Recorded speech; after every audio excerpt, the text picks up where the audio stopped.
गरीब दरस परस नहीं अंतरा, रूमी वस्त्र बीच, पारस लोहा एक डग, पलटे नहीं अभीच।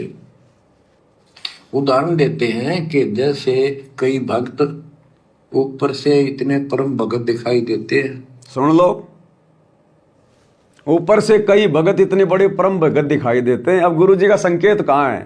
थोड़ी देर पहले क्या कहा गुरुजी ने कि अब तुम संकेत समझ जाया करो। ये संकेत इन आश्रम संचालकों पे, गुरुजी के बेटा बेटियों पे, उनके भाई पे, इन कोऑर्डिनेटरों पे, ये पुरुषोत्तम सैनी जैसे मूर्खों पे, इन पे कर रहे हैं संकेत गुरुजी। क्या कह रहे हैं?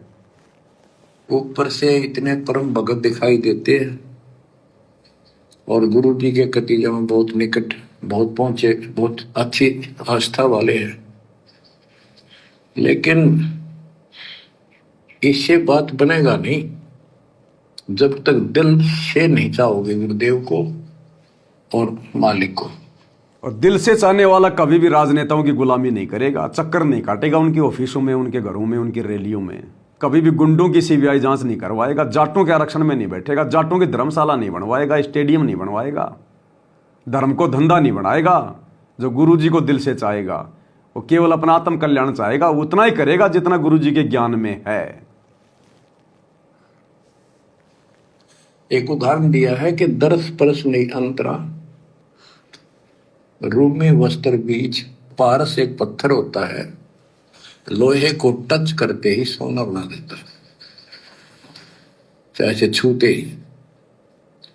और कहते हैं लोहे और पारस साथ साथ रखे हैं। यदि एक रूमी वस्त्र बाल जितना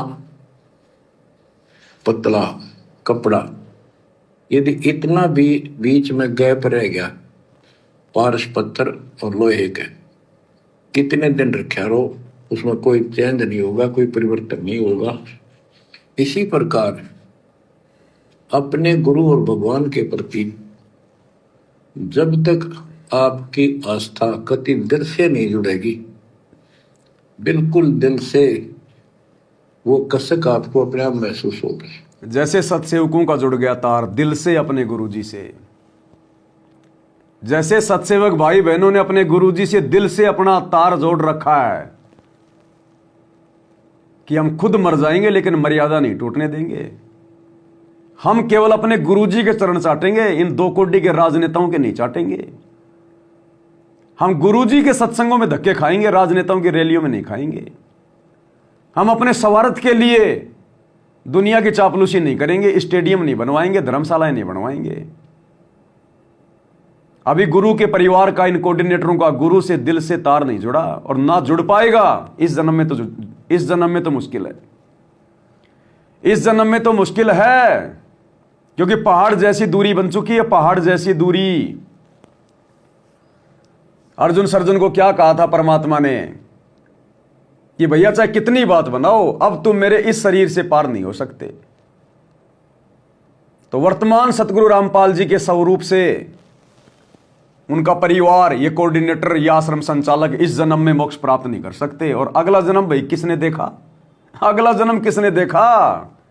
ये पिछली पीढ़ी का समय बर्बाद कर दिया इन्होंने अपना, गुरु को नाराज करके। 2014 बरवाला कांड के बाद से गुरुजी 2025 वर्तमान समय तक यही तो देख रहा था कि 20 साल से जो ज्ञान दिया है उस ज्ञान पे ये कितना खरा उतरेंगे। इन्होंने क्या समझा मेरे ज्ञान को, मेरी मर्यादाओं को, मेरी भक्ति को? वही तो देख रहा था। वो टाइम पास के लिए थोड़ी बैठा है जेल में। सतलोक का राजा सतलोक से चलकर गंदे लोक में जेल में बैठने आया है क्या? वो वहां बैठकर यही तो देख रहा है, हम नीचों की रहनी करनी देख रहा है, हमारा ज्ञान आधार देख रहा है, हमारी मर्यादा देख रहा है, हमारा भाव देख रहा है, भक्ति और भगवान के प्रति वो तड़प, वो कशक चेक कर रहा है। ये केवल सत्सेवकों की बनी है, बाकी सबकी नैया ऊपर को पैर हैं, ऊपर को पैर।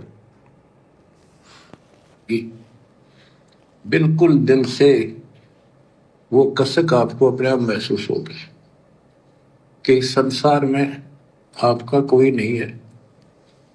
जितना भी परिवार रिश्तेदारी है, ये हमारे संस्कार पूर्व जन्म के लेन देन ये ऋण उलझा पड़ा है। इस ऋण को भी अब दाता आसानी से सुलझाएगा, आपको पता भी नहीं लगने देगा, आपके संस्कार चेंज करेगा। अब गुरु तो हमारे पहले के संस्कारों को चेंज करने में लगा हुआ है, और ये नालायक राजनेताओं को निमंत्रण दे दे के उनकी धोती के अंदर जा जाके उनको घुस के और ये नए ऋण संबंध जोड़ रहे हैं। ये नए ऋण इकट्ठा कर रहे हैं, जबरदस्ती राजनेताओं के साथ में संपर्क करके, समाज की धर्मशाला बनवा के, समाज में यारी दोस्ती रिश्तेदारी जोड़ के ये जबरदस्ती ऋण पैदा कर रहे हैं। गुरुजी तो हमारे पिछले ऋण काट रहे हैं धीरे धीरे धीरे धीरे, और ये आगे से आगे नए नए ऋण बढ़ाते जा रहे हैं। अरे भगत तो वो है जो ये ज्ञान समझ के बिल्कुल जीवित मर जाए कि बाढ़ में जाओ ये दुनिया, बाढ़ में जाओ ये राजनेता। मैं खुद कितने जन्म राजनेता रह लिया, मेरा क्या भला कर पाया मैं, अब ये क्या कर देंगे मेरा भला। भगत ने तो बिल्कुल दुनिया की तरफ से कान ऐठ के यूं बिल्कुल नीची गर्दन, भाई राम राम, बस बस ठीक है भाई, समय नहीं है। इस कदर अपनी भक्ति करनी चाहिए। पड़ोसी से बात करते समय भी भगत को डर लगना चाहिए कि मेरा समय बर्बाद हो रहा है, मैं पड़ोसी से क्या बात करूंगा, मैं फालतू की बातें होंगी तो वो भी समय बर्बाद हो रहा है कि कहता हूं कहीं जात हूं कहूं बजाकर ढोल, श्वास जो खाली जात है 3 लोग का मोल। और ये 50-50 किलोमीटर 100-100 किलोमीटर भक्तों की गाड़ियां भर के, क्यों? डीजल क्या इनके बाप का है? वो गाड़ियां क्या इनके बाप के पैसों की है? संगत को लूट लूट के ज्योति पाठ और दान के नाम पे और बर्बाद कर रहे हैं, अपना भी कर्म फोड़ रहे हैं, संगत का भी फोड़ रहे हैं कर्म। परमात्मा कहते हैं बात बनेगी नहीं ऐसे। आपके संस्कार चेंज करेगा, आपके संस्कार बदल देगा, करेगा उसके तो दिल से जुड़ जाएगा। तन मन धन, मन कर्म वचन से मालिक पे समर्पित हो जाएगा, और मन कर्म वचन से अपने मालिक पे यानी अपने गुरु पे उसी समय समर्पित हुआ जाएगा जब आप गुरु को परमात्मा मानेंगे। सीधी सी बात है, आप अपने गुरु को कबीर भगवान मान लो, उस कबीर को दाढ़ी मूंछ वाले को घर से बाहर निकाल दो, दरबार से बाहर निकाल दो, आप गारंटी की बात है कोई गलती कर ही नहीं सकते। आपके मन में नहीं आएगी राजनीति करने की, समाज से यारी दोस्ती निभाने की, लोभ लालच आपके मन में नहीं आएगा, काम क्रोध आपके मन में नहीं होगा उत्पन्न आपके। बस आप अपने गुरु को परमात्मा मान लो। जब तक गुरु को कबीर नहीं मानेंगे और नकली कबीर को दाढ़ी मूंछ वाले को घर से बाहर नहीं निकालेंगे, जून के महीने में उस नकली कबीर की फोटो का प्रकट दिवस मनाना नहीं छोड़ेंगे, तब तक तुम कितने ही हाथ पैर मान लो, काल तुम्हारे सिर से दूर जा ही नहीं सकता, जा ही नहीं सकता। जब तक नीचे से पैर नहीं उठाओगे, जब तक ऊपर वाली सीढ़ी पे पैर नहीं रखोगे, नीचे वाली सीढ़ी वाला पैर कभी उठ ही नहीं सकता। तो जब तक काल की व्यवस्था से पीछे नहीं हटोगे, सतगुरु तुम्हारे निकट आ ही नहीं सकता। जब तक अपने गुरु को परमात्मा नहीं मानोगे, काल तुम्हारे घर से तुम्हारे गट से बाहर निकल ही नहीं सकता। और ये सद्बुद्धि नहीं आएगी तुम्हें, तुम इसी प्रकार धक्के खाते रहोगे पूरी जिंदगी। आपको प्रमाण देता हूं, जैसे बेटा है बेटी है, ये हमारे कुछ पिछले संस्कार को ऋण है। जैसे आजकल बेटी का विवाह करना पड़ता है, कितना खर्च होता है। आपको बताता हूं, एक व्यक्ति कह रहा था, मैं बोला मेरा 3 कन्या होगी और हमारे यहाँ तो बहुत खर्च करते हैं, ब्याह पर खर्च करें 10-20 लाख तो कम से कम है, और फिर लड़की के बालक हुए तो अपने घर बुलाते हैं, माँ के घर, और उसके ऊपर फिर कम से कम 10 लाख रुपए यो खर्चा और होता, यो एक ब्याह और होता हमारे यहाँ।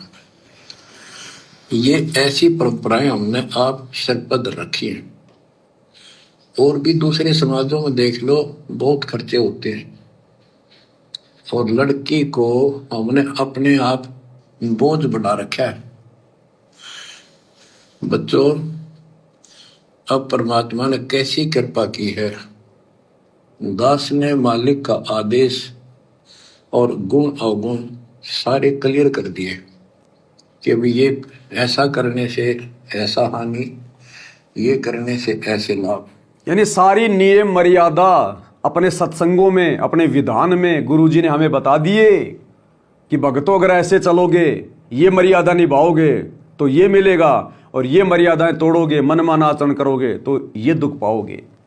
अब परमात्मा दोषी नहीं है, गुरु दोषी नहीं है। अब भगत ने देखना है, अब वही देखने के लिए गुरुजी जेल में बैठे हैं। बाहर हमारी परीक्षा चल रही है, जब तक गुरुजी नहीं आएंगे ये परीक्षा ऐसे चलती रहेगी हमारी।